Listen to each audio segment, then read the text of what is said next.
Hi, and welcome to Why with Joseph Christopher. I'm Joseph, I'm age 52, and I'd like to introduce to you my wife, Angela. Hi, I'm Angela. I'm 50. But it's a good 50.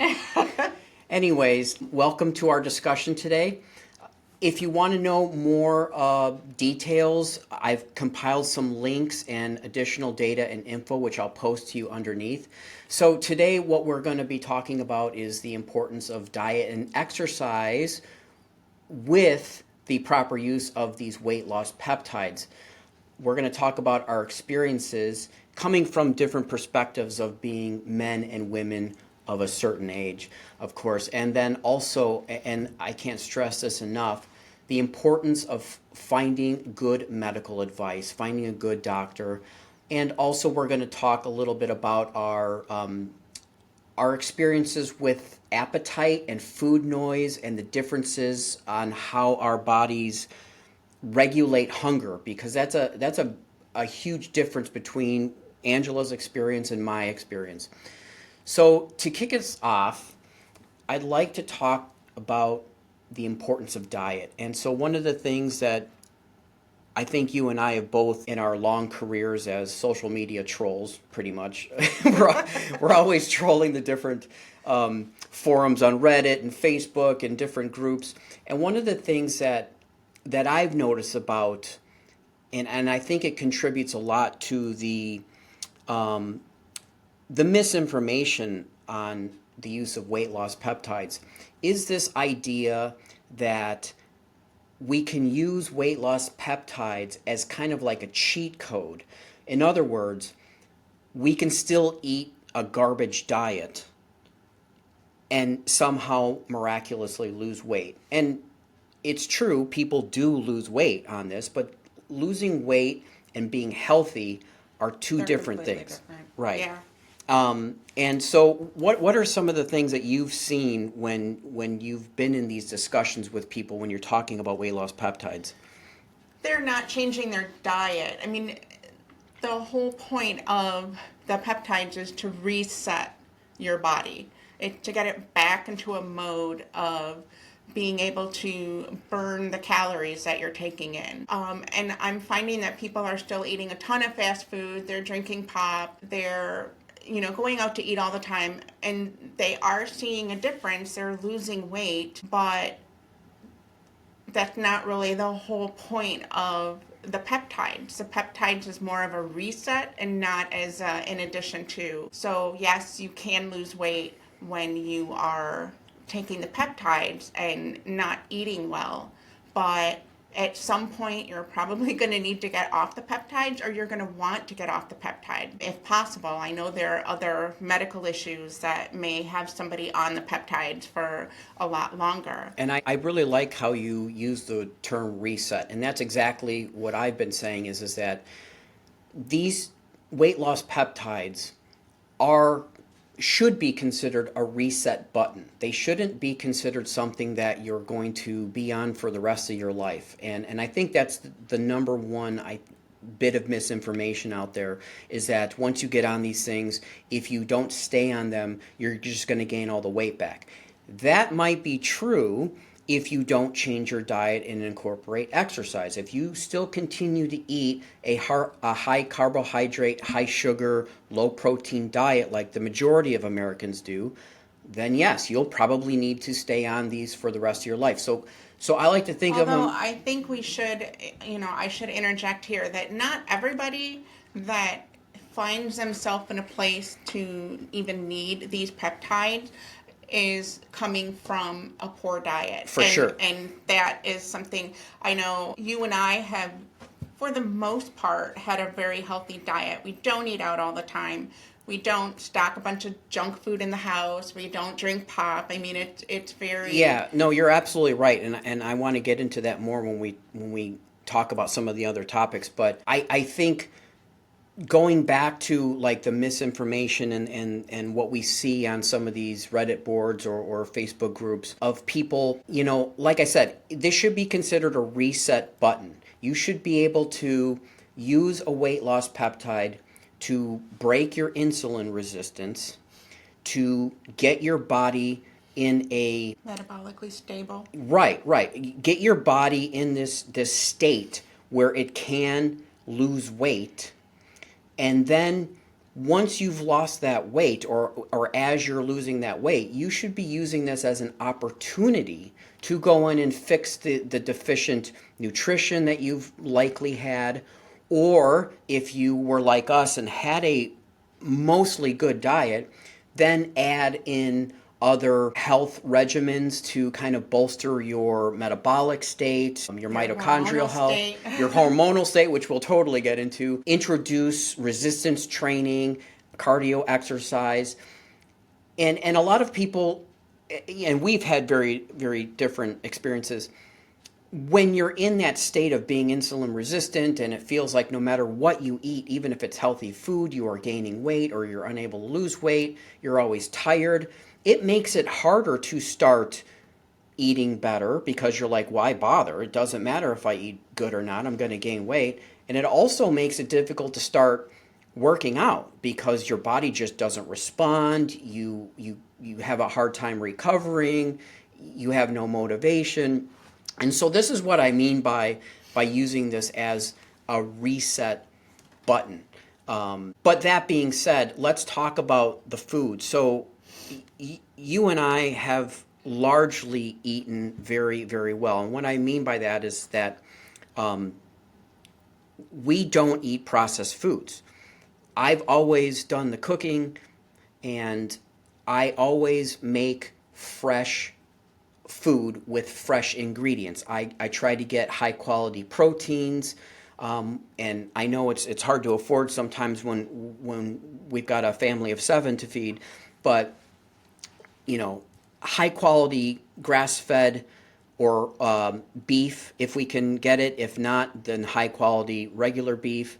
We eat a lot of fish, wild caught fish.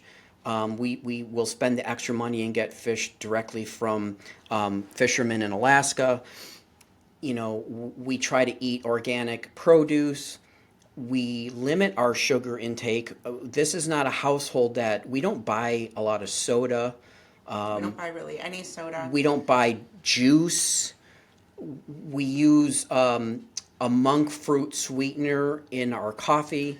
But it's also important to point out that we actually read the labels on our food products when we get like ketchup or something like that. A lot of these have hidden sugars in them, and you're not, even the things that look healthier can have sugar in it, and then when you start making food and stuff like that through the day, by the end of the day you've taken in quite a bit of sugar, even unintentionally. So it's really important to know what you're putting in your mouth and to know what kind of ingredients are in there, so you can keep track of your sugars. Sugars are not terrible. They're, your body can use them, but it's within reason.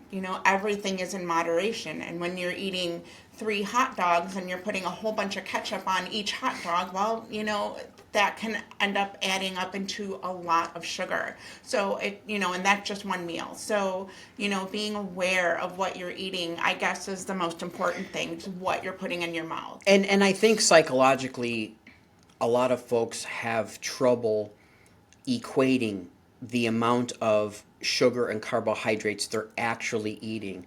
Because even though we had a probably a much better diet than the average American, when we look back, and we did this journaling exercise about 5 or 6 years ago, Angela just one day said, I'm sick of this. We're going cold turkey off of sugar. And so we tried that.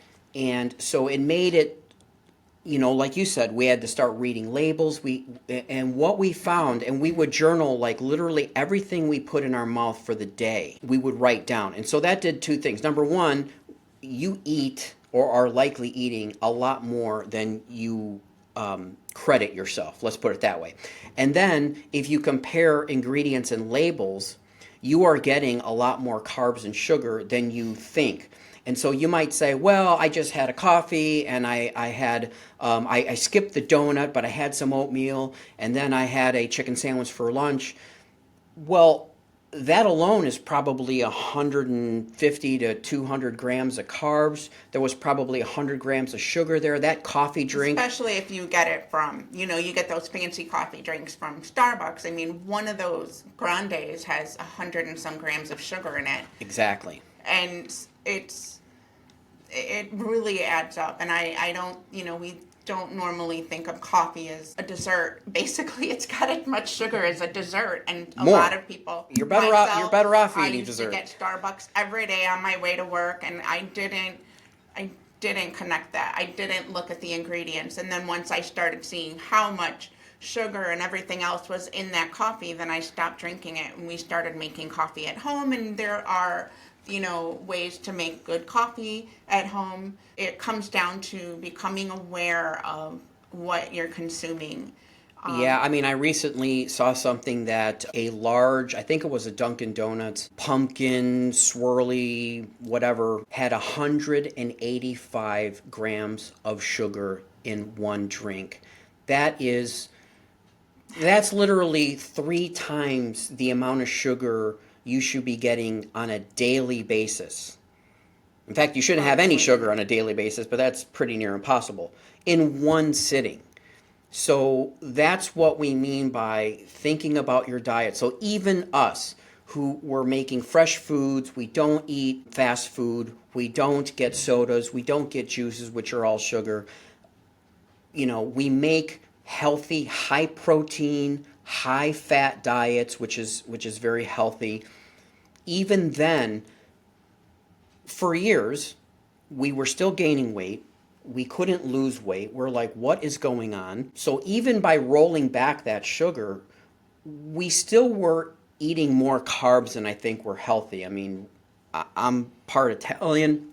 Who doesn't love a good spaghetti? Right. So, it's pizza, it's pasta. So even with having fresh made tomato sauce with no added sugar, because that's one of the hidden places of sugar, is if you read labels, you'll find 8 to 12, sometimes 14 grams of sugar per serving of store-bought tomato sauce.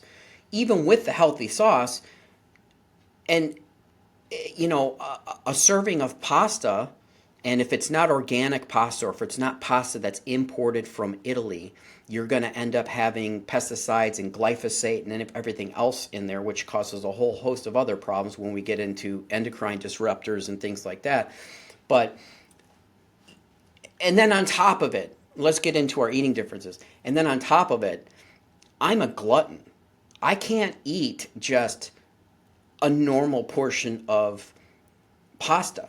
I will eat until there's no more pasta to eat, which is totally different than where you're coming from. And maybe it's because I'm half Sicilian. I had a Sicilian grandfather who was a chef, used to make just mounds of pasta and sauces, and that's the kind of upbringing that kind of set my feelings on food. But he doesn't stop thinking about food. Right. So we're going to get into that in a minute. So let me talk a little bit about my background first. So I want to do that because it's a shorter explanation than Angela's, which is, I think, a lot more complex. And unfortunately for American women, I think it's too common.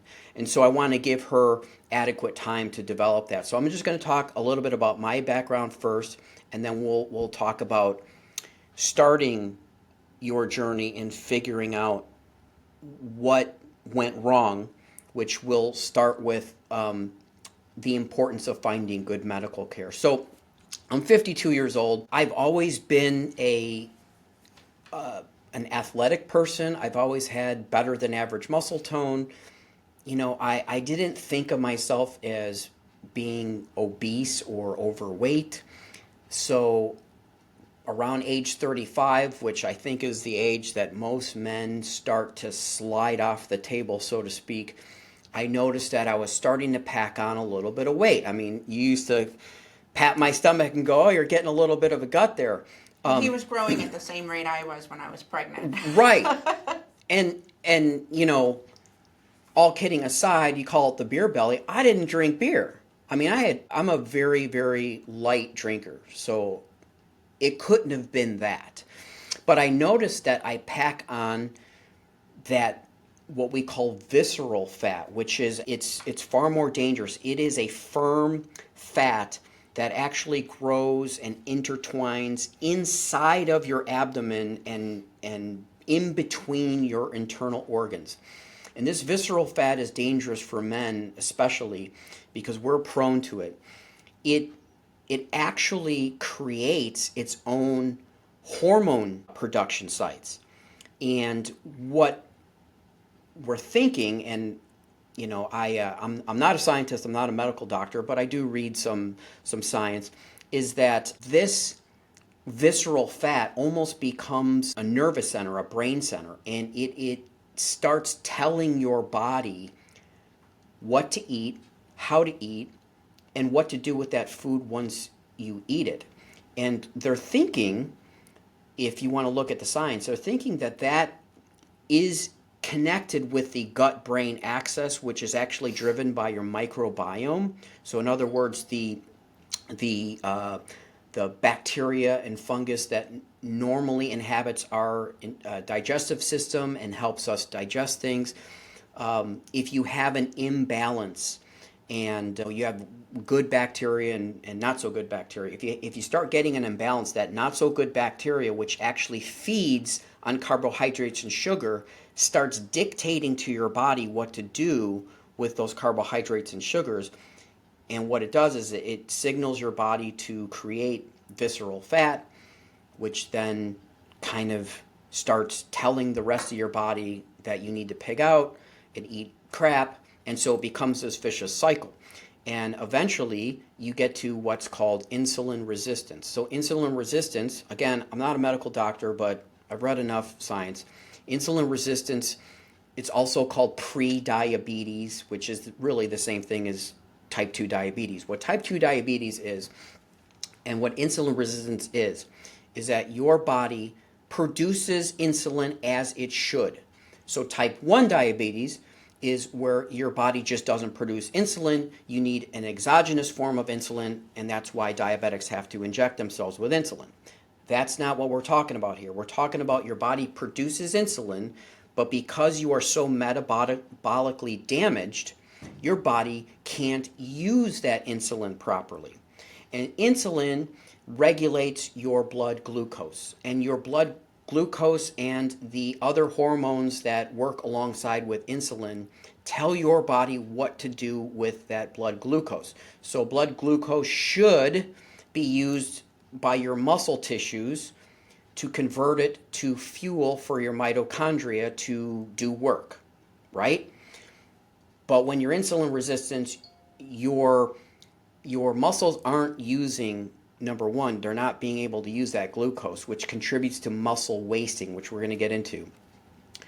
But your body then instructs your cells to store that glucose in the form of fat. And so what happens is that seemingly good eating folks like us gain weight no matter what we eat. And that's another thing that I see online. There's a lot of hate out there for using these weight loss peptides. And what do we see? They always say, oh, you don't need Zepbound or Wegovy. Diet and exercise. Right. All you need to do is stop eating fast food and get in the gym. That might be true for a lot of people. But I think for a lot of Americans out there, they got to be like us. From years of abusing your metabolic system through a high sugar, high seed oil, high carbohydrate diet, you've damaged your metabolic process, you've become insulin resistant, and no matter what you put in your mouth, it's going to go to fat storage. So that is a big issue. And that means that even if you're eating healthy, you are still gaining weight. And I noticed that. If I ate a meal that contained carbohydrates, even a normal portion, I would immediately, and I mean immediately, gain between 2 and 4 pounds.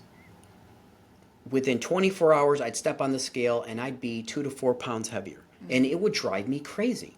I mean, absolutely. And then I got the bloating and I just felt like crap and I had no energy. And we We even did fasting protocols. Oh, yeah. And we would, easier for me than it was for Joe, but we would fast for 2, 3, 4, 7 days.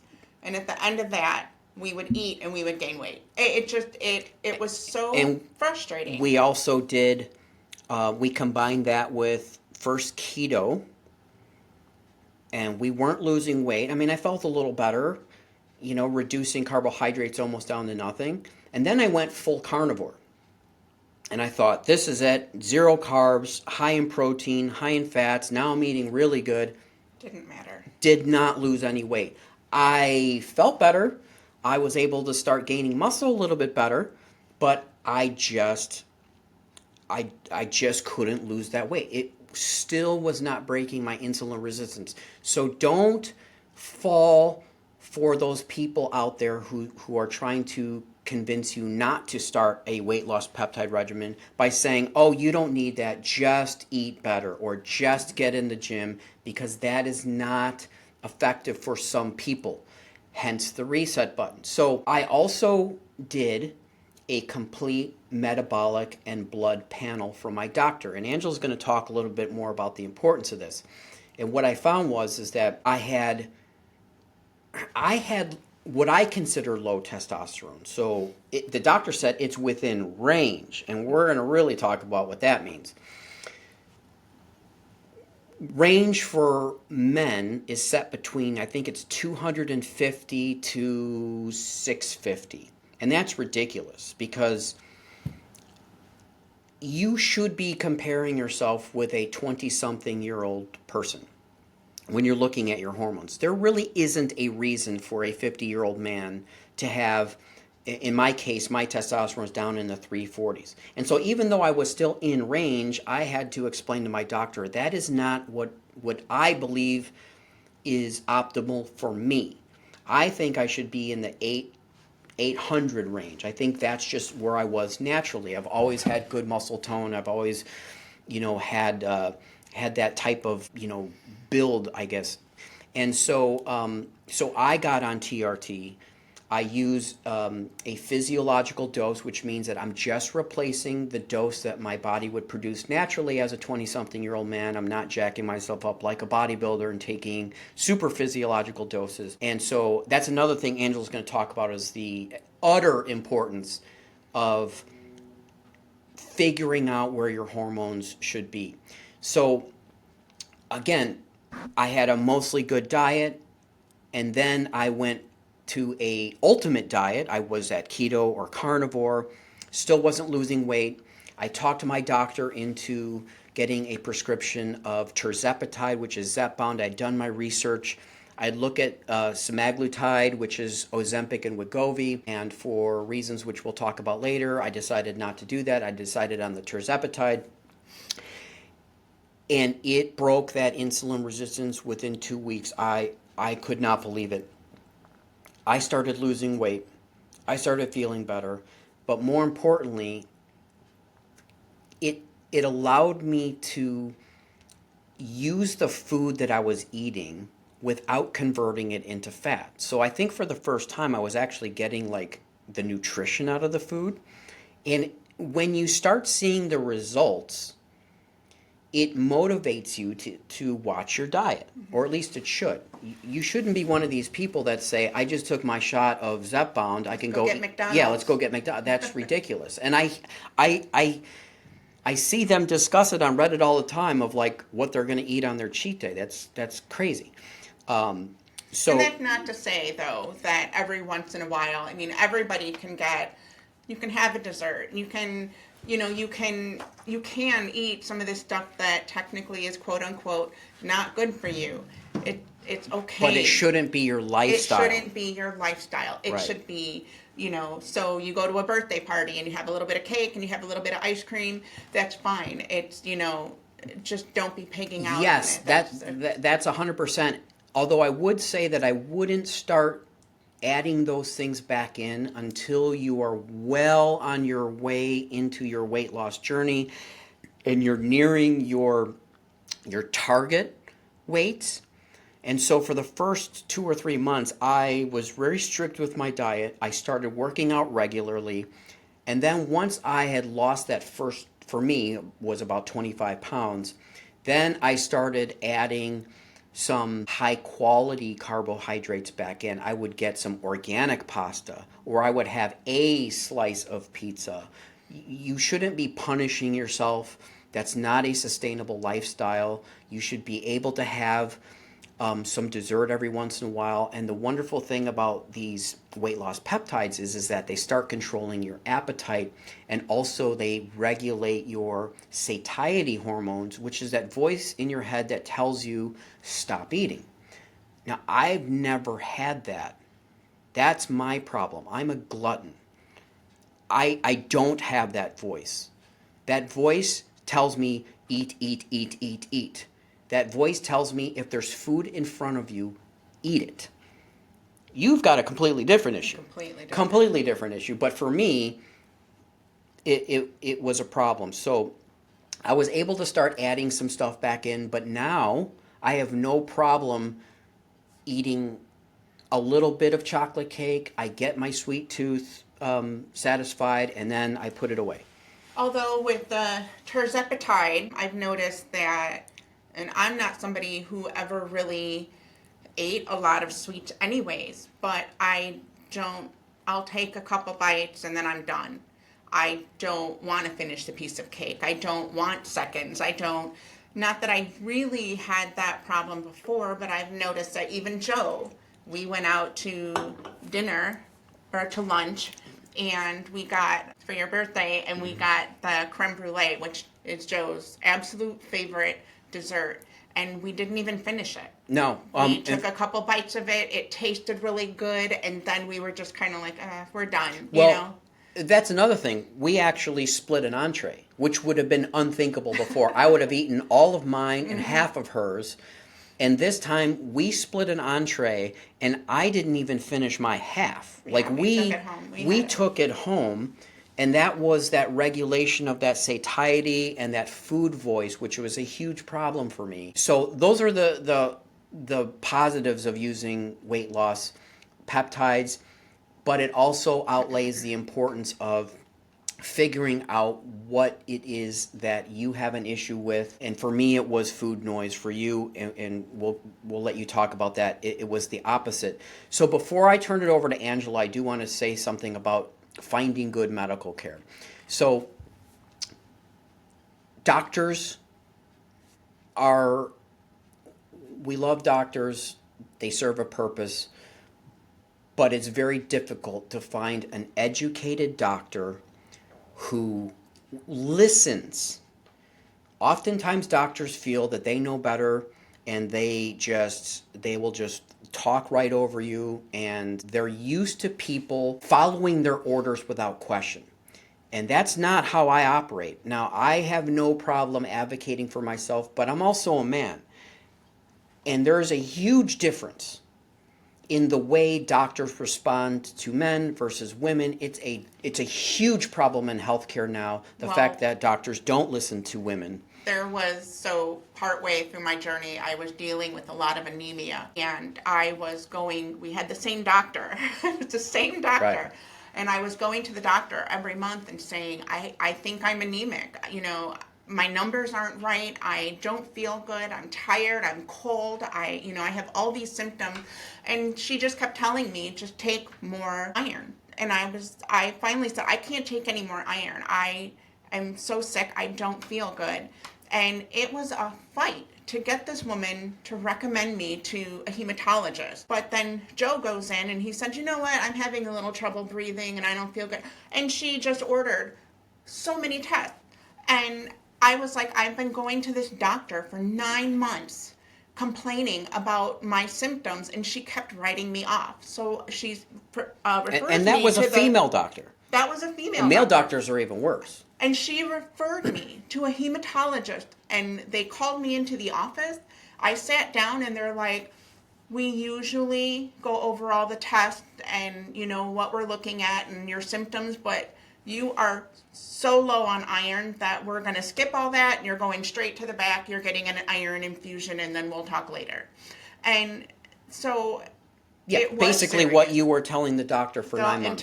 And she didn't listen to me. And Joe goes in one time in 9 months and complains that he's having trouble breathing, and she sends him for all these major tests, and it just, I remember sitting there when he came home and told me everything that she ordered for him, and I was angry. I was really angry that I had to fight so hard to get a blood test to show that I was actually anemic and I needed more than just iron pills. Right. But there is an art to advocating for yourself. Now, look at it from a doctor's perspective.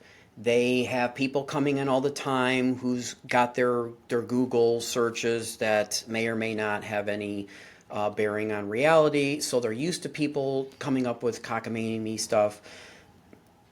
So what I've done is that I do a lot of research, I educate myself, and then I ask the doctor, "Are you willing to hear about the regimen that I think might be helpful?" And so what I did was I notated some studies. I said, I'm interested in these weight loss peptides. Now, my doctor didn't have any experience with these.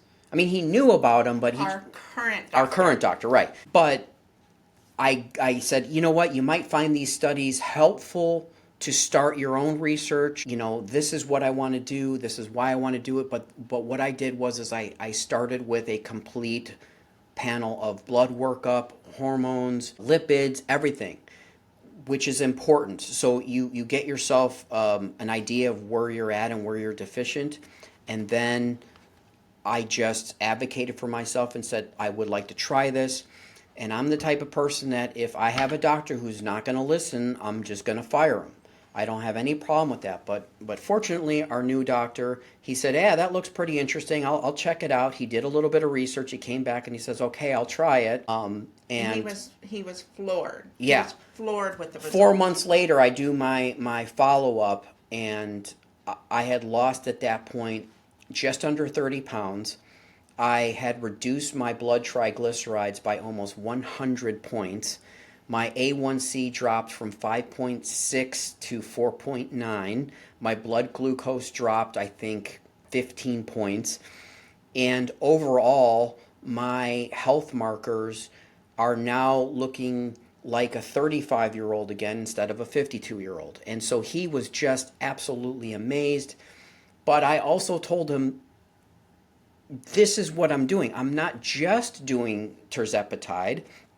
I'm making sure my diet is better than it was before. I've incorporated daily resistance training. I'm fortunate enough to have 16 and 17-year-old boys who've decided that they like working out. So I take them every morning, Dad and his boys out working out. And it's really wonderful because I get some quality time with my kids, and we're getting healthy. So, I've seen a tremendous change in my physique. And, but let's talk about your experience, because yours was much, much, much different than mine. So let's talk about your background. So in my 20s, I was a fitness trainer. She looked like it. I taught all kinds of fitness classes. I biked 20 miles a day for fun, and then I met Joe, and you were a Pilates instructor at that time. I wasn't a Pilates instructor. I did teach an offset of Pilates in the club, but I was in really good shape. I did all kinds of weight training. I did do Pilates every single day, and I did cardio 3 days a week, intense cardio. That was in addition to my biking. So I was really happy with where I was at, but then we started a family. First of all, how much did you weigh at that point? Well, I was like 135 to 140. And I was about 155 and a size 30 waist. Yeah, I think I was a size 6, a size 4.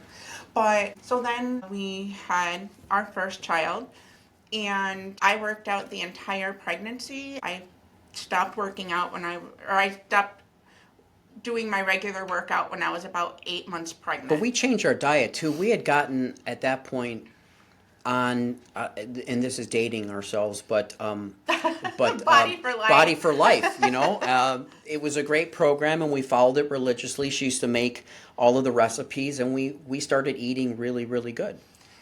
Yeah, and so, but I got pregnant with Michaela, and I worked out my entire pregnancy. I did not stop what I was doing. I kept biking. I was still teaching some of my classes, and I still weight trained. I still did my cardio. I didn't change anything. So then when I had her, I was in better shape after I had her than when before I had her. It was amazing. But I noticed a change in there, and I remember telling Joe, I just remember saying, you know what, something's different, something's not right. And I was very in tune with my body. I did used to keep a food log. I was, before I had Michaela, I was training to be a fitness model. So I was very, very aware of what I was eating and how much I was working out and what the results were. And so then after I had my daughter, I started noticing that something was off. I didn't know what it was. So when she was about a year old, I started noticing that I couldn't get up in the morning. I was very tired. I used to get up every morning at 5 o'clock. I would go to the gym. I would do my workout. I would come home. I would get my daughter up, make breakfast, take her out to play. I would go hiking with her and biking with her. We were going all day long, but it hit about a year when she was about a year old, and I couldn't get up. So I started not getting up until 5:30, and then 6 o'clock. And then before I knew it, it's 10 o'clock in the morning, and I'm rolling myself out of bed because I had no energy to I get couldn't up. get her up to go work out with me, and she was actually the one that was. I used to get him up every morning Yeah. and drag him out the door. He was not a morning person, and I'm not an evening person. But it was turning into that really slowly, and I started noticing other symptoms. I was getting migraines. I was getting cold hands and feet. My butt was like ice cold all the time. Her butt was cold. My butt was cold. And so I was going to the doctor, and I would say, I'm not feeling well. I'm noticing these changes. And they were, it's just because you had a baby. You're tired all the time because you have a toddler at home. You're tired all the time because, you just need more sleep. But I could sleep for 18 hours, and I would wake up and feel like I hadn't slept at all. And what would happen when you actually did work out? I could not recover. When he would finally drag me out the door to work out, I would go home and I would take a nap for 2 or 3 hours because I just couldn't handle it. And so, but again, I also started gaining weight. I started noticing that, okay, I'm still working out. I'm still doing all this stuff. Why am I gaining weight? It was a pound here. It was 2 pounds there. But, by the time I got pregnant with our second child, I had gained 15 pounds and Still eating good. Still eating good. I was still forcing myself to be more active, but it was lowering. I wasn't working out on a daily basis. I just couldn't. But then I got pregnant the second time, and I lost all that weight. The weight literally just melted off. I was thinner after I had my son, our second child, than I was before I had him. And that lasted for about 6 months, and then I started gaining all this weight again. And there was no change in my diet. I actually became a little more active right after I had him because I felt like I had the energy. So then by the time I got pregnant with our third child, I had already gained 20 pounds. And again, through the pregnancy, I lost all that weight. I was back down to about where I should have been. And then about 6 months after that, I started gaining weight again. And then I got pregnant with our twins, and I'd put on about 30 pounds. And you started having weird things like the itching. I could not get over I had this itching in my legs that I would be up all night scratching my legs. I could not get over the itching. But they ignore all this stuff. Oh, it's dry legs, it's this, it's that. But I lost all my weight when I was pregnant with the twins, so I was thinner after I had them than before I had them. But then I didn't have kids after then, and the weight just kept coming on, and it just wouldn't leave. And so I was going to the doctor, and I was giving them all these symptoms, and through a lot of this, I would say, well, I'm gaining weight, and they're like, but you're still a healthy weight, so you're fine. It didn't matter that I gained 15 And or it was 20 around pounds. this time, I think, when you started, I guess, wondering if there wasn't something wrong with your hormone levels, because you had some difficult births. You lost a lot of blood. You had placenta detachment issues that literally almost killed you with the birth of the twins. In fact, you needed 3 units of blood. 3 units of blood. Yeah. So, and we later found out that placenta detachment issues is a hormone issue. But, going to the doctor, and I had asked about that. What did that doctor propose to give you? Yeah. Well, the first one, a script to the psychiatrist. Right. He said I needed to go talk with the psychiatrist and get my issues under control, because he didn't believe anything I was telling him. Well, it's like she had developed mastitis one time, and I took her into the urgent care in pain, crying. Emergency room. And the doctor looked at her and said, "You don't need antibiotics, but here's a script to Vicodin." Yeah, wean your baby, and here's a script to Vicodin, but we won't give you antibiotics. So, yeah, that's just, I think a lot of women deal with that. You go to the doctor, they don't listen to you. And I've gotten doctors that kick me out of their office because I questioned them. I said, I don't agree with you. I know my body, and there is something wrong, and I don't understand why you won't look at it. And they don't. So I had to kind of go out and get my Google degree in just researching, like, these are the symptoms that I have.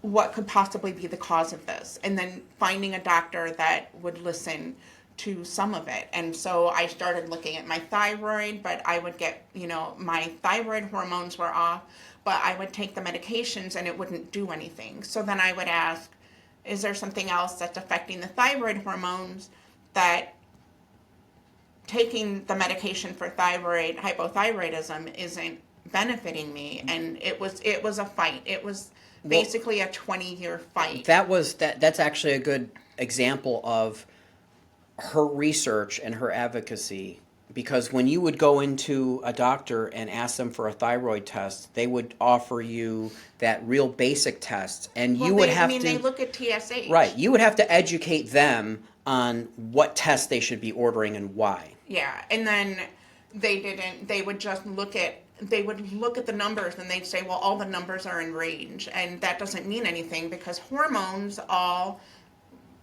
work off of each other. And so it's like a percentage. If your TSH and your T4 and your T3 and your reverse T3, they need to be within a percentage of each other. Otherwise, and just looking at the test, they don't even test for half of that stuff. No, it is. It's frustrating that you can't walk in and say, hey, I have all these symptoms of hypothyroidism. Can you run a test?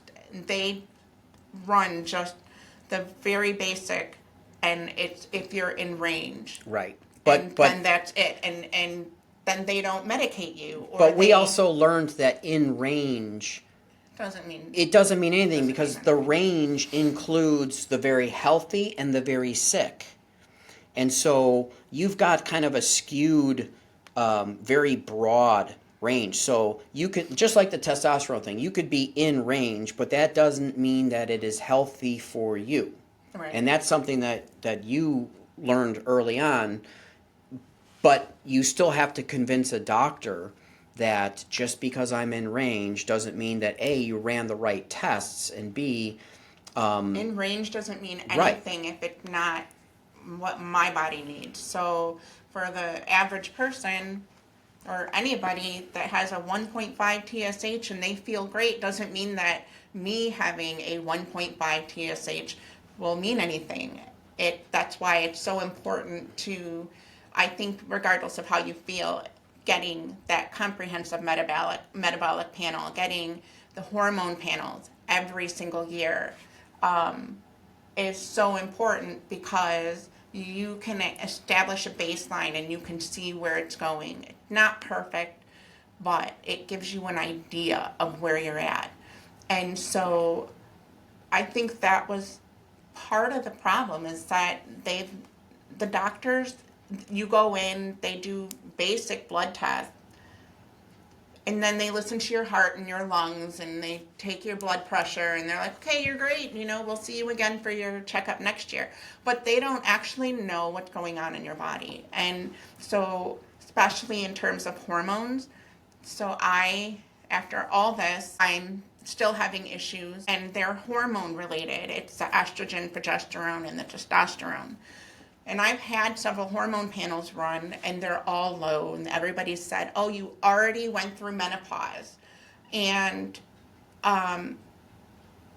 looking at my test results, my estrogen and my progesterone levels are so low they don't even come up on the test. So I'm lower than what I even should be as somebody who's on menopause. And you've never even had the menopause symptoms. I've never had menopause symptoms. I literally went from having crazy menstrual cycle to nothing. Yeah, explain how crazy those.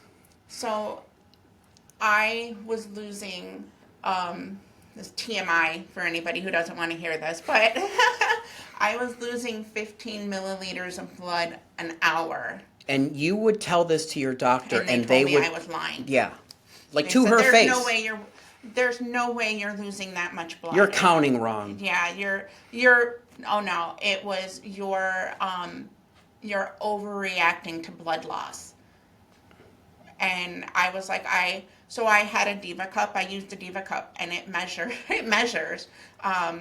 It was actually more than 15 milliliters an hour, but that's what the Diva cup measures. And so I would lose 15 milliliters of blood an hour for the first 24 hours, 7.5 for the second 24 hours, and then the last day, it was, petering off. So I literally had no life for 2 days, and that's what led to all my anemia. That's what led to all of my iron deficiency issues at that time. But it's medical gaslighting. They would look her straight in the eye and say, you're not losing 15 milliliters an hour. You must be mistaken. Yeah.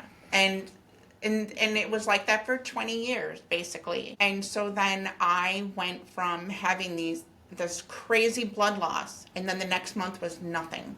There was no period, there was nothing. I had no hot flashes, I had none of the other typical changing of hormone into menopause. It was one way one day, and then the next day it was different. And it's also important to realize that we were both gaining weight this entire time. So, at one point, I think it was 2018-ish, you had enough. And so we did make a radical change in our diet. We started off with a 5-day fast. I think we used a program called Prolon. It was this company that gave us like some supplements and stuff to make sure that we had an easier time fasting, because we didn't know what we were doing.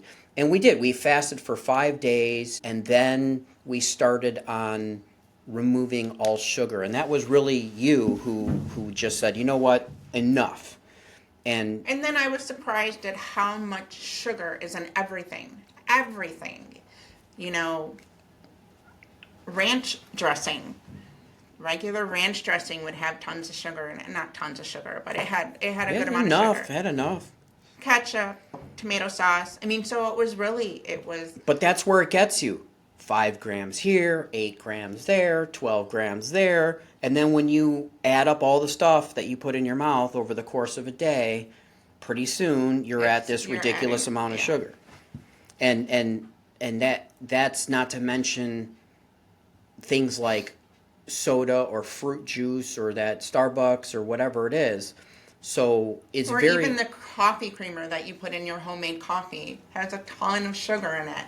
So yeah, and it's disguised. It'll say sucralose or corn syrup or some other version of sugar that they relabel to confuse. And so she was really militant about this. She made me start reading labels. We changed our diet. And so we were down to like less than 6 grams of sugar a day. I think we were trying to keep under 1,000 calories in total per day. And I know I lost about 25 pounds, but you lost how much? 50. Right. I lost 50 pounds. But it didn't last. No, even through all that, it went a couple of months, 4 or 5 months. And then in the middle of all this, I wasn't working out as hard as I had before because I didn't have that energy. I was losing the weight. I was feeling better. I could do cardio, but weightlifting, I could not build muscle. I could not, no matter what I did, I was not getting that muscle Well, gain. even more than that, after even very light weightlifting, you would be debilitated. I mean, you would be Yeah. sore, you couldn't move. Oh, that one time I did 20 squats and I could not walk up or down a flight of stairs without feeling like I used to do those leg presses at, 200 And this pounds. was we were also supplementing. So we were getting good vitamins, we were using protein supplements. I mean, we were doing all the things that you're supposed to be doing, and she still could not Couldn't do recover. it.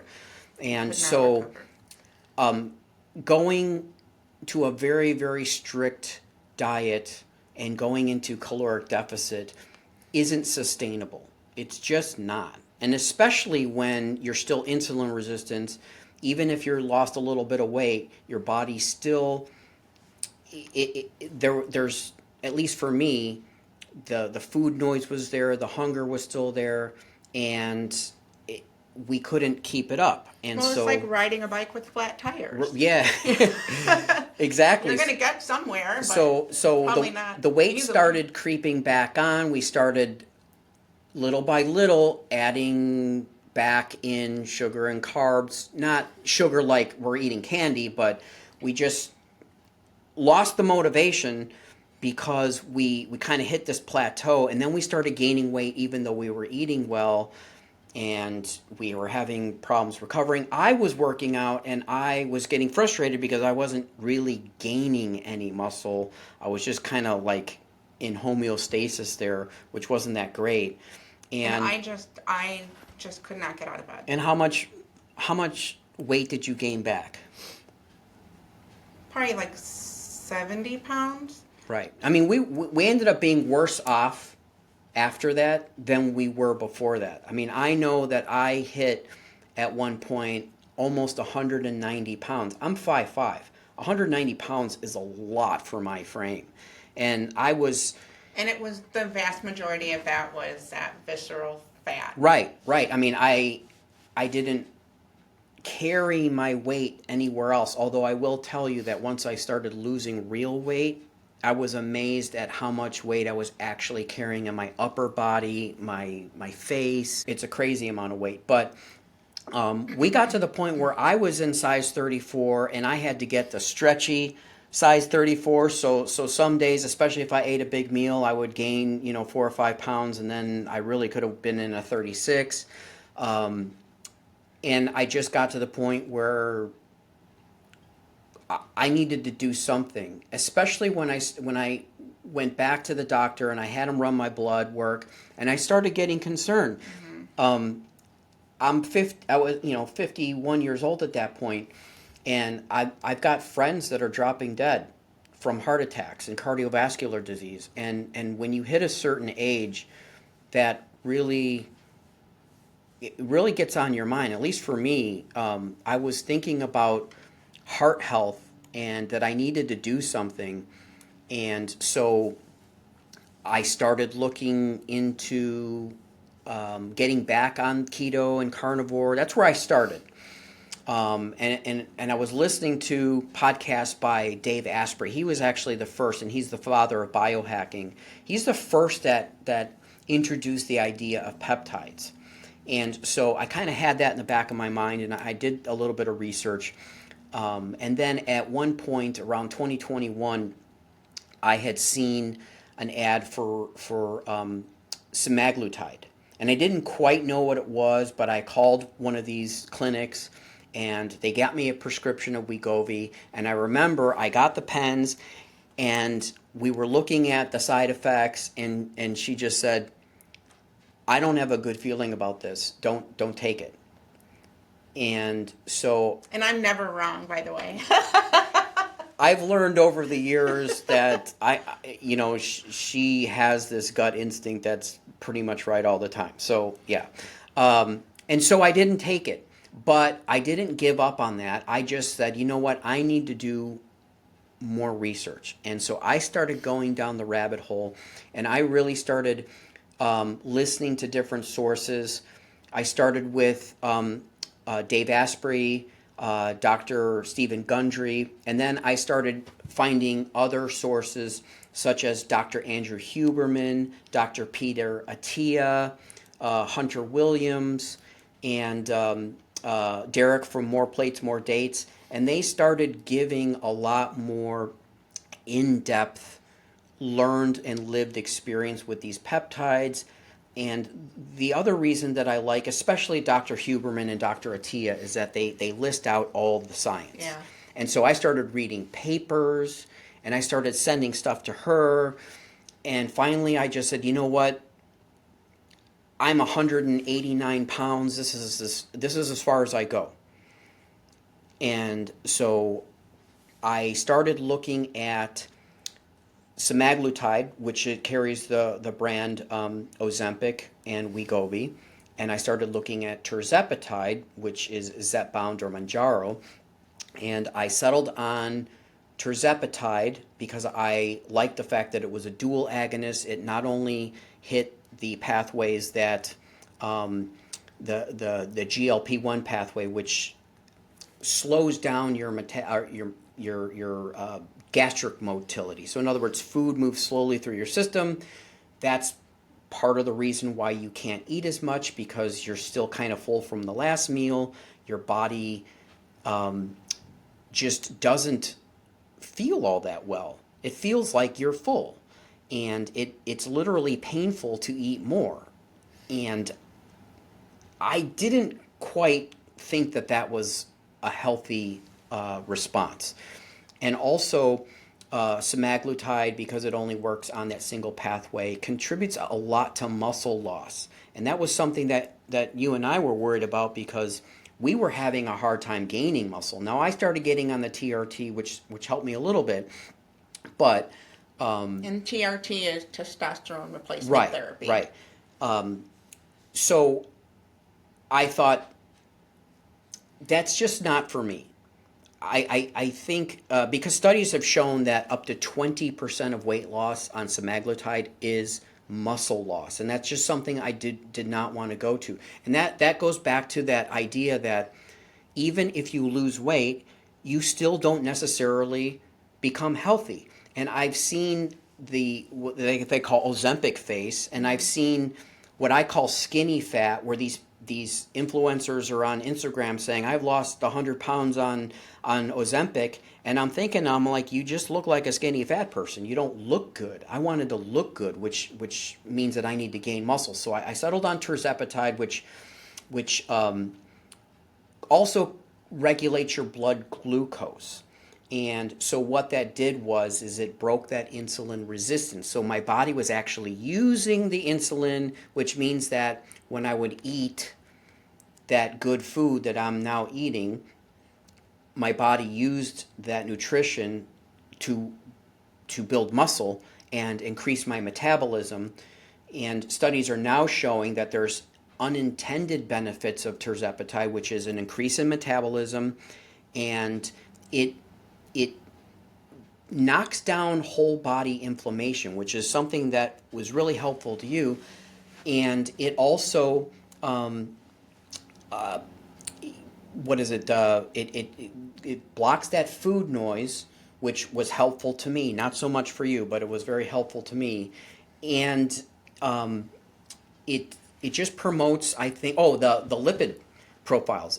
It seems to be heart protective. In other words, it starts controlling those blood lipids. So I haven't seen studies. I'm not sure if that is ancillary to the weight loss itself, or if the Tirzepatide is actually targeting these these other comorbidities. I suspect it's targeting those comorbidities, and I think new studies are going to show that.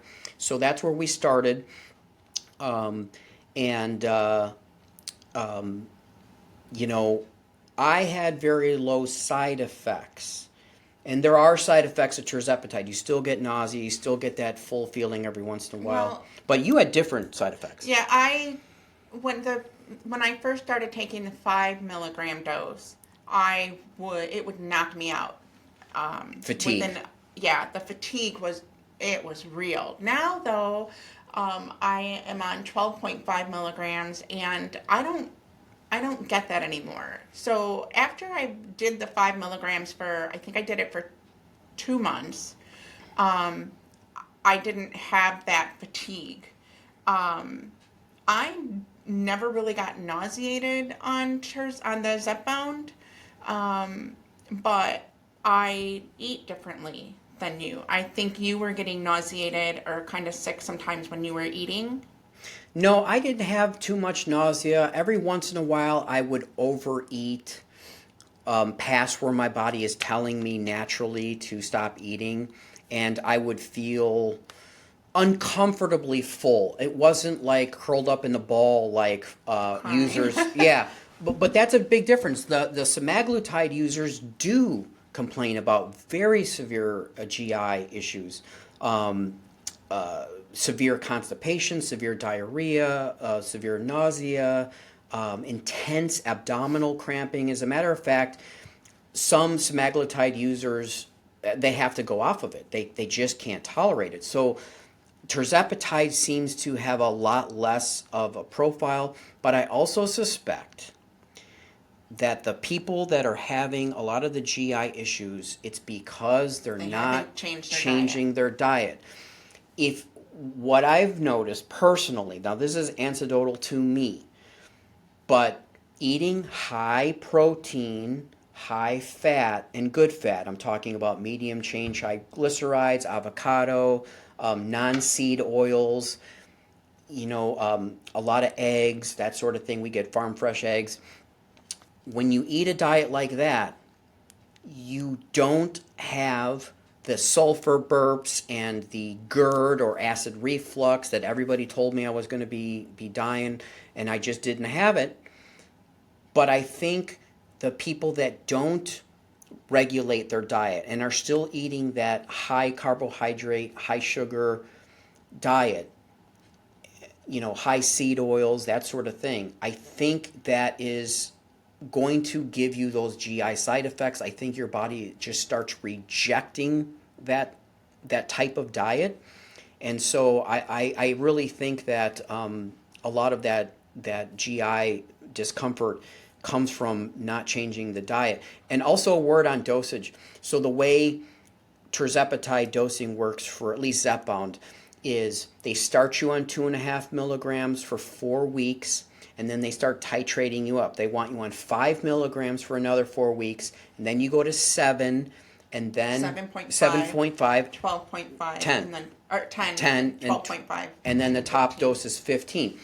And so our insurance covers Zepbound, although for the first 2 months we couldn't get it, and so we had to supplement with a compounded Tirzepatide. But the insurance company wants you to titrate up. I don't understand why. And so I hit 5 milligrams, and I just didn't feel like I needed to go. Well, you kept farther. getting results. I kept getting results. And here's the other thing. There's a concept of healthy weight loss, right? So I told my doctor, I don't want to go up to 7.5. I want to stay at 5. I'm tolerating it well. I don't have side effects.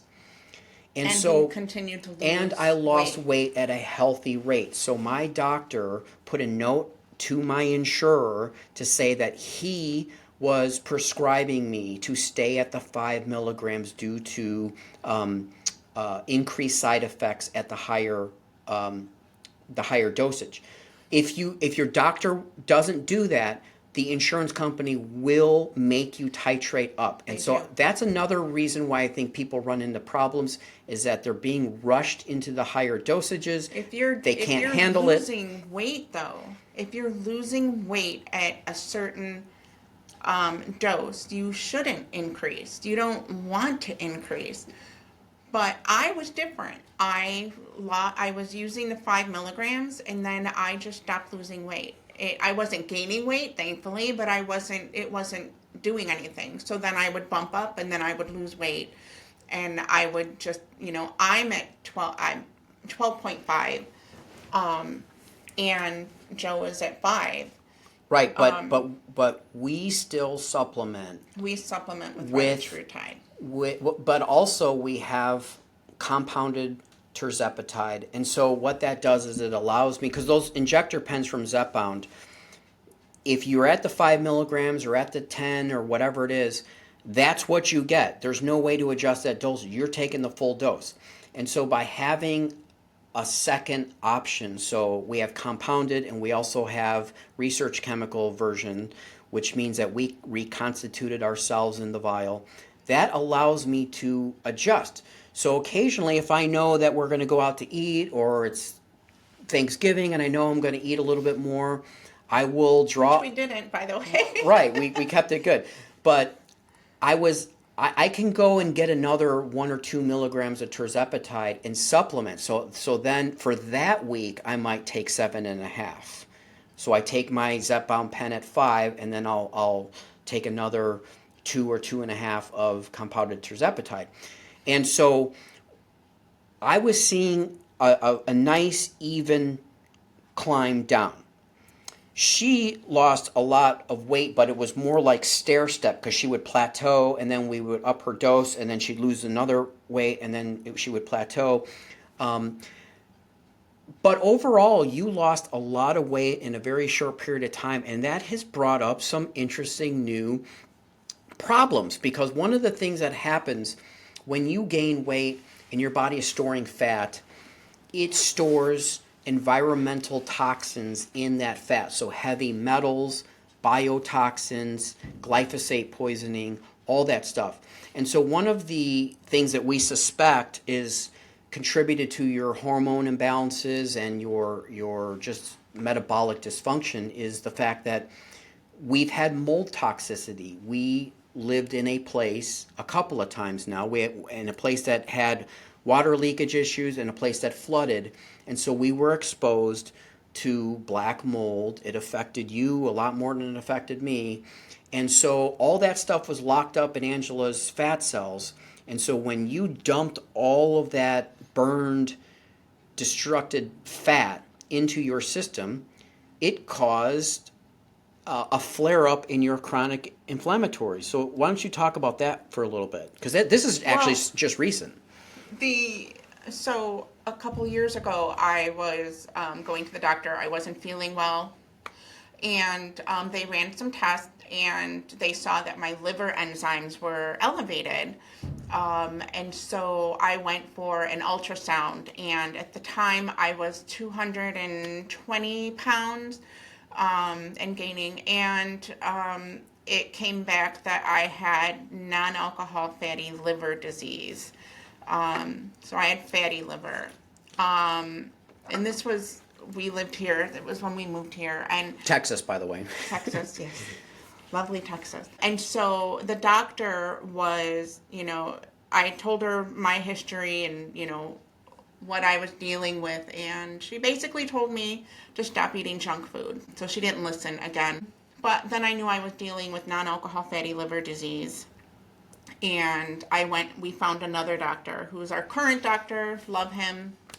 And so I started tracking my liver and what it was doing, and we could never really get those numbers down. Well, don't forget, in between there, you went to a mold. I saw an endocrinologist who.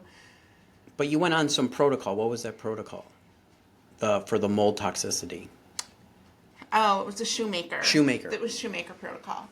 And I got a little relief from that, but it wasn't It wasn't enough. But what they did was they prescribed you cholestyramine, which is a binder, and it chelates that biotoxin out of your system. So that did it make helped me a bit, but it only went so far. And I think, I mean, everything I think is just kind of intertwined, and you know, everything is kind of resting on everything else. So I was feeling a little bit better, but I wasn't feeling great. And so then, but then we started with the Zepbound, and the Zepbound made a huge difference. And for me, I lost a lot more weight than Joe did. Up to today, I lost 60 pounds from when I started in June. Amazing. I don't work out yet. I was trying to work out when we first started, and it just wasn't happening for me. I don't think my body is ready for it yet, but there's other hormone issues that I'm in the process of resolving, and hopefully I can get back into the gym. Yeah, because you were going to start your own TRT, or not TRT, HRT. TRT. It's the whole range. So I need, my testosterone is bottomed out. My progesterone doesn't even show up on the labs, and neither does my estrogen. Yeah, so, a lot of women don't realize that testosterone is extremely important to your hormone profile, obviously in different doses than a male, but it is one of the master hormones. It is, and it's very often overlooked. We usually get our estrogen checked, and that's about it. And again, it's another one of those things that, you know, I was always told, well, you're in range or whatever, and it just didn't really matter because, again, a range might not be the best for you. So I am going to keep with my Zepbound, and I'm hoping to get more results from hormone replacement therapy. And well, one of the things that we started doing, and I started researching a new weight loss peptide called Retatrutide, or Retatrutide, whatever you want to call it. And that is a tri-agonist. So remember, Semaglutide, which is Ozempic or Wegovy, is a single agonist. It just works on that GLP-1 pathway. It controls your hunger, your food noise, and it does it by literally paralyzing your gastric system so the body just doesn't use the food. And so its main mechanism of weight loss is inducing a state of caloric deficit. You're just not eating. I don't think it's that great. It comes with a lot of the GI side effects. So the next one up is Tirzepatide, also known as Zepbound or Mounjaro. And so that's a dual agonist. It hits the GLP-1 and GIP, and that is where it starts to regulate and work on your blood glucose and insulin sensitivity directly. It also has these additional benefits of knocking down whole body inflammation, which has been very, very beneficial for you. Yes.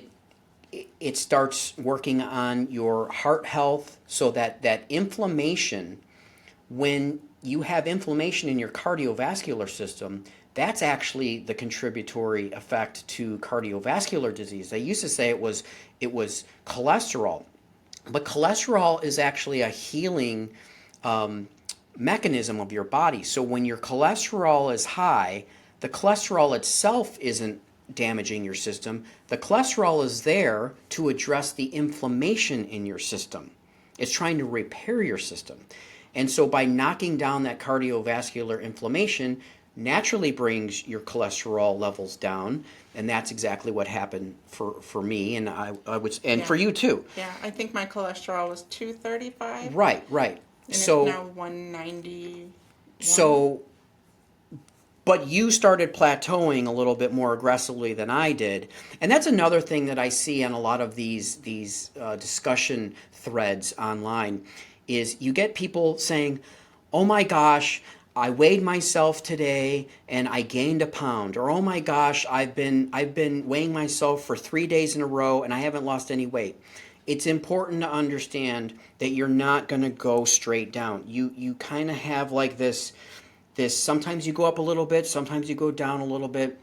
And the body is always Right, as long as you're fluctuates. heading in the right direction. But here's another thing that we found out through our research.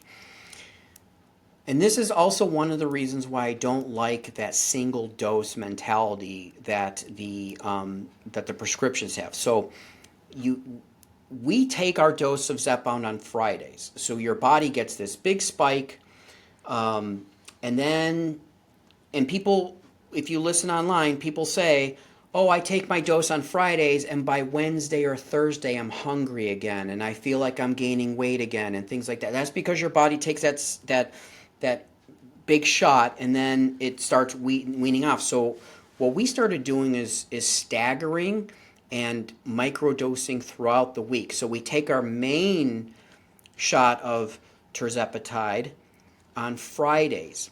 And then what I started doing is I started introducing the Retatrutide on Mondays and Wednesdays. And what we do, we started at 2 milligrams of Retatrutide on Mondays and 2 milligrams on Wednesdays for a total of 4. Now we've bumped it up to 3 and 3. And I add to that Cagrilintide, which also is an appetite suppressant because I have the problem with food noise. She does not use Cagri because she doesn't need it. And I'll talk about Cagrilintide in a moment. So now our body's got a much more level amount of these peptides, and we have 2 different peptides. We have the Tirzepatide and the Retatrutide, which actually work synergistically. And so now our weight loss is just like this even, nice reduction. Well, before I started Zepbound, I would, and I complained about this all the time, I would wake up in the morning and I would have this metallic sweet taste in my mouth. It used to drive me absolutely Kind of nuts. like what diabetics talk about. And I complained about this so much. The taste is, if you've had this, you know what I'm talking about. You can't describe it. It's disgusting. But I would get that every morning, and I used to think I wasn't hydrated enough, and so I would drink more water. It did nothing, and so then I started Zepbound, and immediately that taste was gone. And what we were talking about with this dosing, we would get that dose on Friday, and by Wednesday, I was getting that taste in my mouth again. So then when we started adding into the Zepbound with the Retatrutide, I don't get that anymore. The inflammation when I wake up in the morning, I don't have these bloodshot eyes. I actually have a really good sleep pattern again. And so it's really helped a lot. And I do agree that the dosing should be micro doses through the week. It keeps everything kind of, a little more on track instead of, up and then drop off and then you're waiting until the next dosing day. So, but yeah, I really like that I don't get that nasty sweet taste in my mouth anymore. One of the things that I do want to talk about is the appetite and the food noise and how we're so different. And it kind of makes it a challenge to make food and grocery shop. And I'll tell you that controlling my appetite with these weight loss peptides, we save a ton of money. And well, every time he would go to the store to get something for dinner, he would get I would spend so much $50 food. or $60 just on ingredients to make one dinner. And then I realized that I was the one who was eating the majority of the food. Everybody else would get a little portion, and he's finishing it off. Portion control was not in my lexicon ever. And that was actually a revelation for me, is like, oh my gosh, I am eating so much food, and it's. But you never stop talking about food. Like, right. We would get on the phone through the day, and he's, what do you want for dinner? And this is like 11 o'clock in the morning, and he's asking me what I want for dinner. Well, like I even know. That's a good indication of food noise. So let me talk a little bit about food noise. Food noise is different from appetite. Appetite is controlled by your hunger and satiety hormones. Ghrelin is a hunger hormone, and so you normally have these fluctuations throughout the day, and it instructs your body to say, I'm hungry. The problem with a high carbohydrate, high sugar diet is that it creates this imbalance of microflora. These microflora in your gut are actually hijacking your ghrelin, and it literally instructs your gut is taking over from your brain, and it instructs your body to give you this cravings. And you notice that when you have this kind of diet, your cravings are sugar, carbs, salty, carbohydrate laden. So what do you eat? You eat chips and just crap. I notice that my cravings are different now. First of all, I don't have a lot of cravings, but my cravings are like, I want a piece of dark chocolate, and I have a piece, not a bar, a piece. Or I get cravings for fruit. I like fruit. She doesn't really like fruit, but I will say, you know what, I really want a strawberry, and I'll eat 2 or 3 strawberries, and then I'm done. So it's a very different craving, but my brain would not shut up about food. It got to the point where I couldn't even focus on work. Right. By 10 o'clock, 11 o'clock in the morning, I would feel so bombarded with thoughts of food. And my stomach actually, I'm trying to explain it to her. I'm like, it feels like my stomach is just tightening up. And it was literally almost painful. Like I had to eat. And then, of course, I'm wandering around looking for something to eat because I didn't pack enough food because I'm too lazy to do food prepping. And then a modern office. Somebody brings in donuts, somebody brings in chips, and then I find that I'm, eating like crap. And that's a big reason. So food noise is that it's a mental thing. So we have your hunger, and then we have the food noise. The food noise is this voice that's telling you, eat, eat, eat. I mean, I would be on the way home, and I would just see fast food. I would see restaurants. And it would just bombard me with food. What can I put in my mouth? I would be thinking about food all day. I would be texting her going, what do you want for dinner? She's like, dinner? I haven't even had breakfast or lunch, which is her problem. She doesn't eat. I don't. But I would fantasize about food all day, and then I would get into some craving like, oh my gosh, I need barbecue something. And then on the way home, I'd stop at the store, and before I knew it, I've got ingredients to make some gigantic, food dish. And I would make this big dinner, and also eating late at night, because by the time I got home and went to the store and then made my food, it was like 8 o'clock, 9 o'clock at night, and I'm stuffing my face, and it was just out of control. The Zepbound really knocked that food voice down, and it controlled my hunger. So now I just don't feel hungry, but I also don't think about food. And the thing about Zepbound or Tirzepatide, is that your body puts the brakes on. So before I had no concept of breaking my food. I would eat until you just roll me out of there. And yes, I would feel like crap later, and I'd be like, oh, my stomach. But I couldn't stop. Now I eat, and my body just says, you're full. And I can actually put my fork down. And that's a huge, huge issue. Well, now, even yesterday, we had ham and potatoes and lobster mac and cheese. And last year, it was you couldn't even see your plate. There was so much food on your plate. Right. And I had 3 plates. I had 3 plates. Yeah, and then this year you had, a slice of ham, and you could actually see the plate, and you didn't even finish it. And you weren't like, well, I'm torturing myself by not eating more. It was just, I'm done eating. It was easy. And I also spread out my eating. Like I ate a little bit, and then I went and did something with the kids, or we talked or whatever, and then ate a little bit more. And, I didn't feel like, my stomach. But, with the Tirzepatide, I did notice that as I went along, and I probably could have upped my dose, and I do supplement with the compounded, so I'm getting between 5 and 7.5 of Tirzepatide. That as I went along, the food noise started to creep back up. So that's why I introduced another compound called cagrilintide.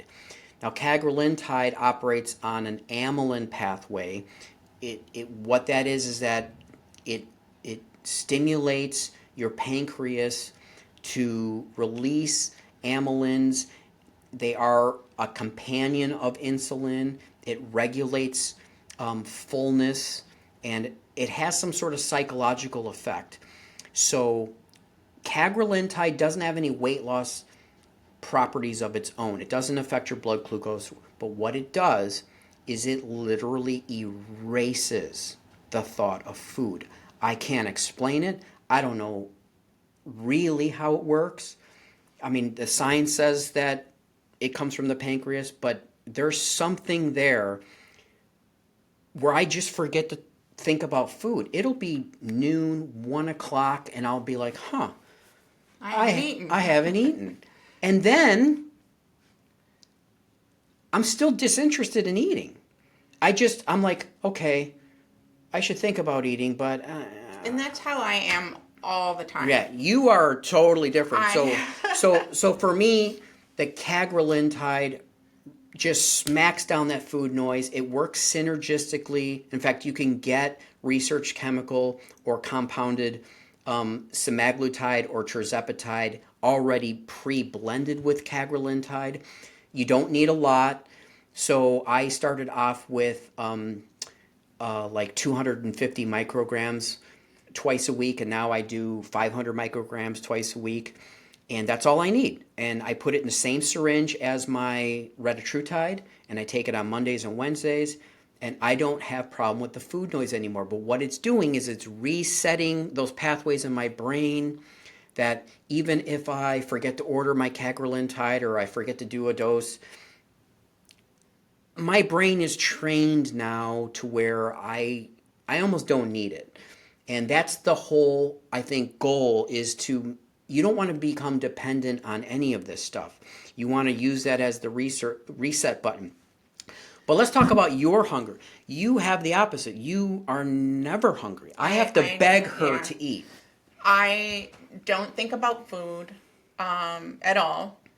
I don't get hungry. So most people, I think, get hunger pains when they go too long without eating. I don't even get those. And so with Joe, he, if in the morning he'll be making breakfast, eggs, all this other stuff. He makes me a protein smoothie, and if I don't make it, she won't eat it. I won't eat it. I don't even know how to explain it. You just don't think about it. I don't think about it at all. I will eat in the morning. And yet, she not only couldn't lose weight, she was rapidly gaining weight. And everybody told you, well, just stop eating fast food. Just stop eating. And she's trying to explain to these doctors, you don't get it. I'm not eating. I was on a 700 calorie a day diet. Not diet, but I just wasn't eating. I wasn't hungry. I didn't want to eat anything. And I would eat and I would still gain several pounds and it wouldn't come off. You were totally apathetic about food. If I made dinner and I put it in front of you and put the fork in your hand, you would eat it. But if I didn't, I would call her or text her, it'd be 2 or 3 in the afternoon. Did you eat? No. Yeah, and it's... And that's not healthy either. That's not healthy either. And that's one of the drawbacks for someone like me that already doesn't have an appetite and doesn't eat a lot of food, because that Zepbound kills that appetite even more. But didn't you have experiences where you felt like your appetite returned a little bit?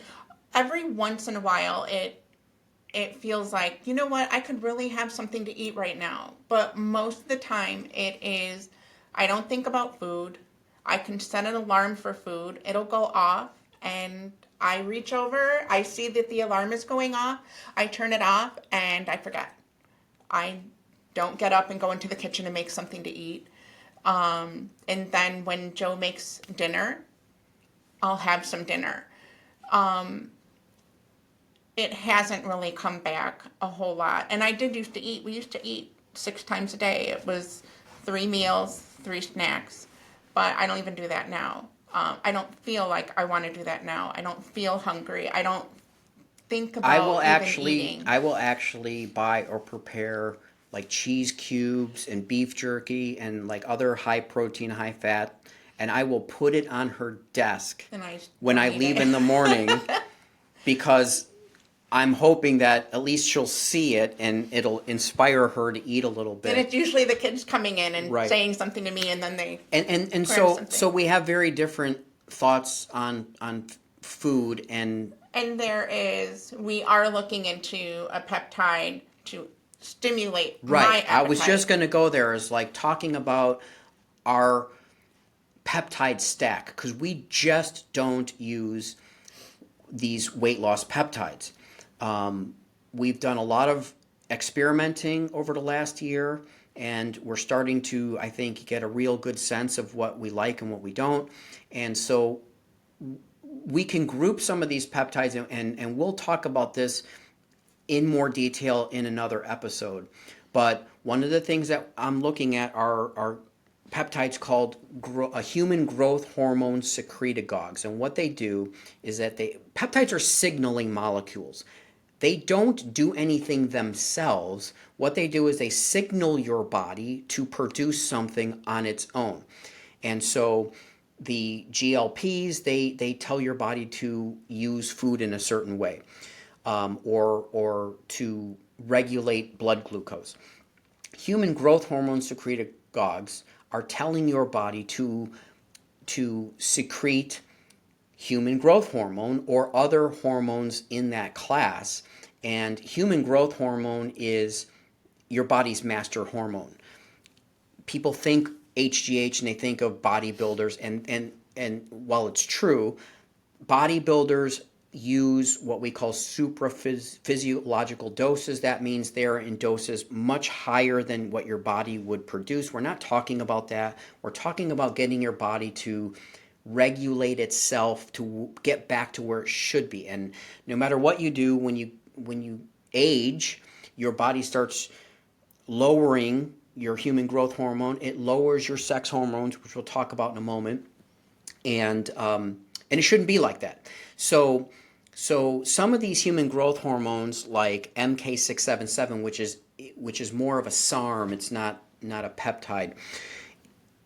They are used by bodybuilders because it increases appetite, and it also has muscle growth capabilities, which is another thing that you need because she has a hard time recovering and hard time growing muscle.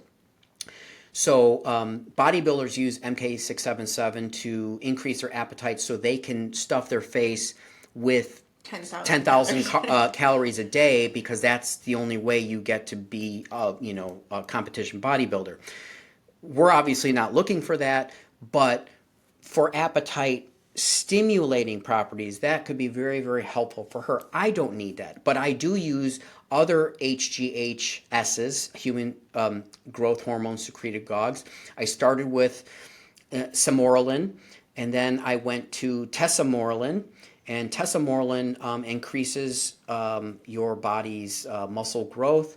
It also promotes healthy sleep. Now, this is another place where she and I are completely different. She can fall asleep within seconds. I am a lifelong insomniac, and I fixed that through the use of red light therapy and some of the other techniques that I learned from Dave Asprey. But the Tesamorelin really helped me start regulating my sleep. I also use another sleep peptide called DSIP that helps me get into that delta wave sleep, which is completely opposite. She goes in a delta wave sleep and stays there all night, which also isn't that great. But well, not anymore. I used to. It was when my inflammation was off the chart. Yeah. I used to be in that sleep all the time. And now I use a Tesamorelin Ipamorelin blend that also and also CJC 1295. That gives me a nice growth hormone Pulse, so I take it right before bed because that stimulates sleep. And then it primes your body so that when I wake up at 5:30 in the morning and I go hit the gym, right before I do that, I take another dose of the tesamorelin, ipamorelin, CJC blend, and it primes my body again. I also take my testosterone in the morning. And we've also used another group of peptides for hair, skin, and inflammation. So we use a copper peptide called GHKCU. She's used it more, and it's really starting to make a difference with your skin. So tell us about that. My skin has started to get soft again. For a long time, it was I almost want to say it was dull. It was very dull. She used to have like this glow about her. Her skin, I mean, she's always looked 15 years younger than she is. Well, thank you. But yeah, it was, I would look at myself in the mirror and I didn't recognize myself. The skin was very just dull. My hair was very dry. Another thing, you've experienced a tremendous amount of hair loss over the years. A lot. Over the years, I've probably lost 60% of my hair volume. Easily. Yeah, it would just come out in clumps. I cried about it. And that's probably a lot to do with the sex hormone imbalance, which we're going to address in a moment. But copper peptides are very popular for restoring hair loss. We also use tissue repair and inflammation reducing peptides. Is that the BP? BPC 157 and TB 500. And so that also helps with muscle soreness. So occasionally if I work out really hard and I know I'm going to be sore the next day, I'll take a dose of that. I've had, and it is probably a repetition injury from fishing. I fish like some guys play golf. An addiction. And I've been battling tendonitis in my shoulder, my elbow, my wrist, and my hands. And I used to complain to her. I'm like, I can't even grip my fishing rod anymore. And she would just laugh, but this is a big deal for me. And I've been battling that for 10 years. Well, that slipped. We went to an event. Yeah, we thought she broke her wrist. Yeah, and it ended up being A severe sprain. And they said it would take about 6 weeks to heal. And so we were doing the BPC 157. Yeah, and the TB 500. It was completely healed within 2.5 weeks. And I went back to the doctor for a 3-week checkup on my wrist, and it was completely fine. There was no pain after that. So yeah, and it's almost completely resolved my tendonitis. Well, it also helped with my knees. My knees used to pop all the time, and they don't anymore. Every once in a great while, but now I use it sparingly. Creaking and popping all the time. I use it sparingly for whatever reason. BPC raises welts at the injection site. That's as far as it goes. It doesn't give me any kind of reaction or anything, but it's a little painful sometimes. So it's just part of the deal. We've experimented with melanotan 1, and what that does is it also decreases appetite, but it works on your melanocyte pathway, and it literally tans you from the inside out. It's very good for skin health, and it's activated by sun, so you can actually go out in the sun after taking I use 250 micrograms, and you will get tan instantly. And it also protects your skin. It literally activates your melanocytes, and there's some studies out there that show that it could be protective against certain skin cancers. So this is something that I'm, being outside all the time, I'm very paranoid about. I have a dermatologist looking at my skin at least twice a year, and so I'm really happy with that. We've tried PT 141. We've tried a couple of other peptides. So we'll get into more of that in future episodes. But let's talk about sex hormones. So I've hit my testosterone now. I'm back in the 800s, which is where I should be. Although, unlike a lot of men, I didn't have like miraculous results. Like I still get tired in the afternoons. Some men say once they get their testosterone levels up, they feel like a new person. Yeah, I feel better, but it hasn't been earth shattering for me.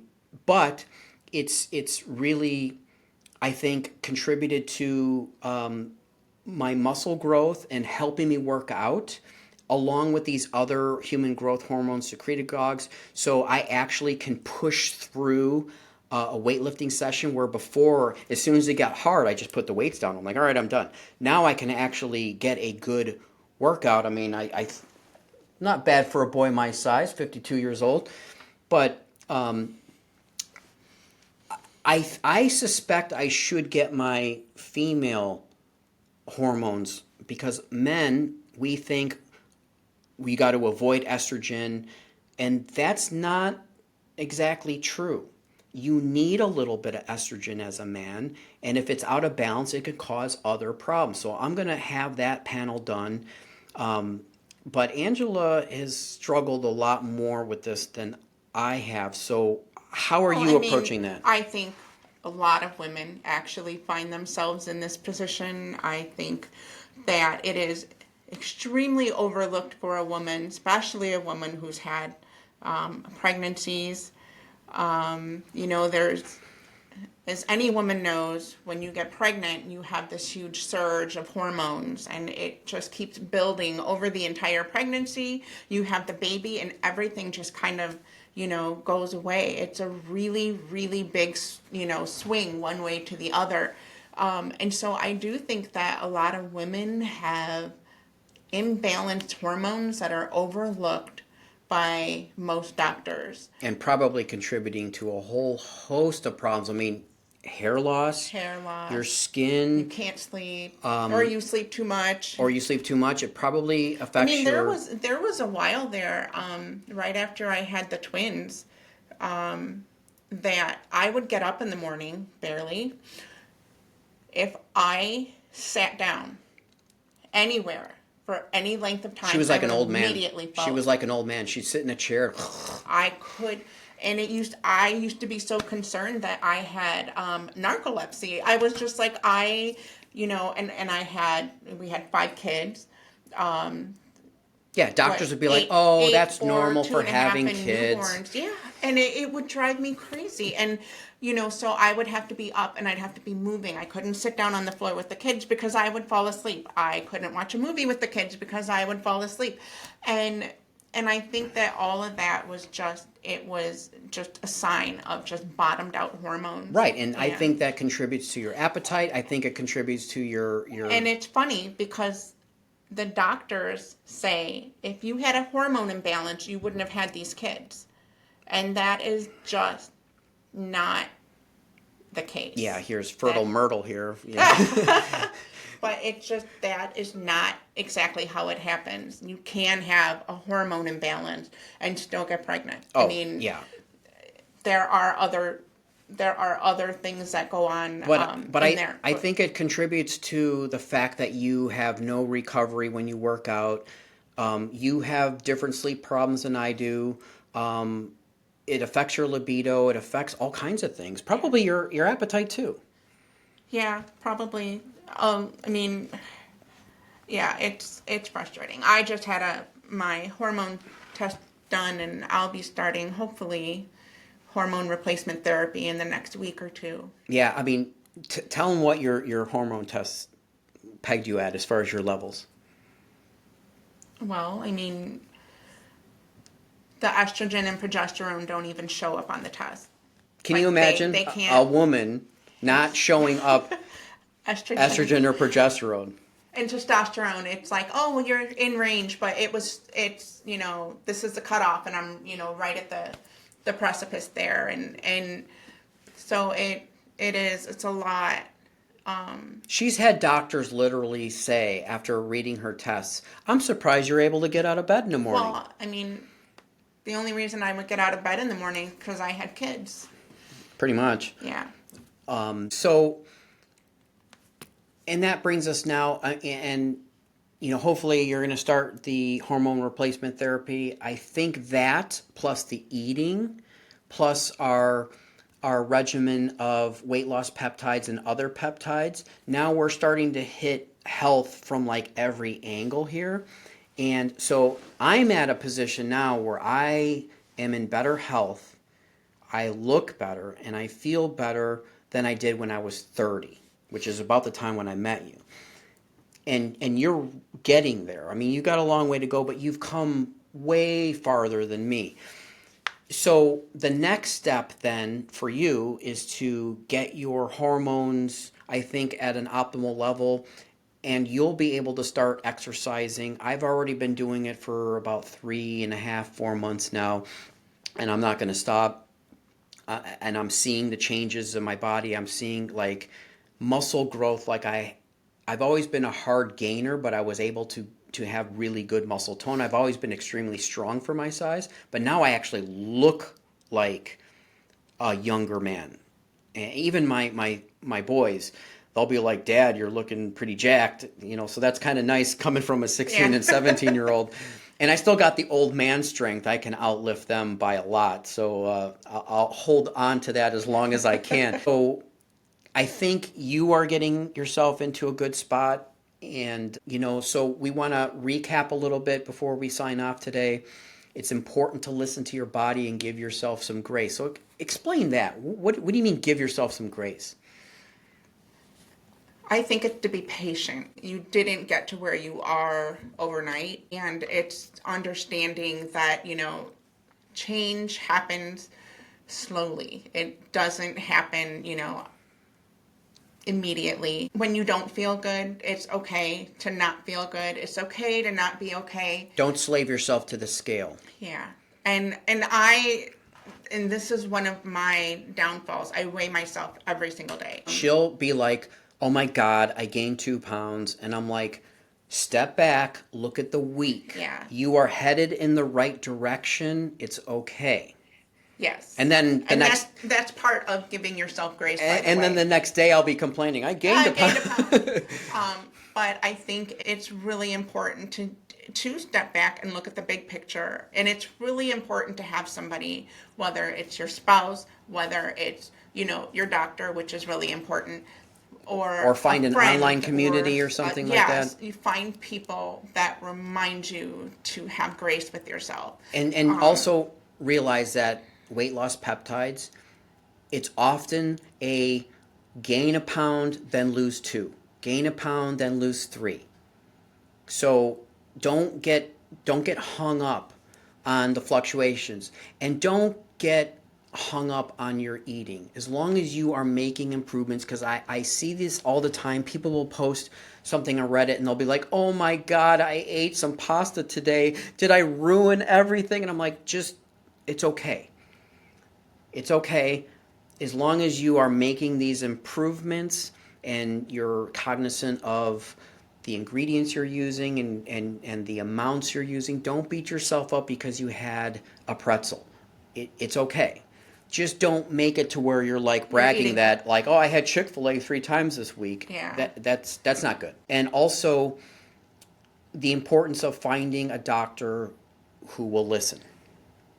And is willing to follow. We found that doctor after a very, very long time of not having a doctor like that you can walk in and say, "Hey, I've been looking at this and I want to try this, and what do you think of this?" And he's not an easy sell. We still bring to him studies and research and say, "We would like to look at this." And he doesn't just say yes. He's like, "Let me look into it." And then he'll come back and he'll have some questions.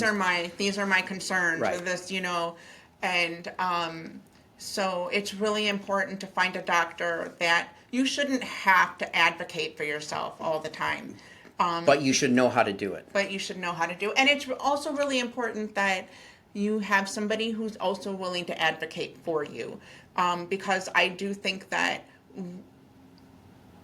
we tend to, especially when you're coming from an area of frustration or shame, and you go into the doctor and they just kind of ignore you, it's really good to have somebody who will go in and say, "No, this is what, I'm standing behind you, I'm supporting you, and this is what needs to happen." Because it at least for me, sometimes I back down a little too soon. And so it's nice to have somebody who is, whether it's a friend, a parent, a child, a spouse, somebody that can go in there and is not coming from your emotional standpoint and can say, no, this needs to happen, or we're really interested in this, or, something. That's so important. Right. And that actually brings me to our last point here is if we were to give advice to somebody who is at step one, right, or thinking about doing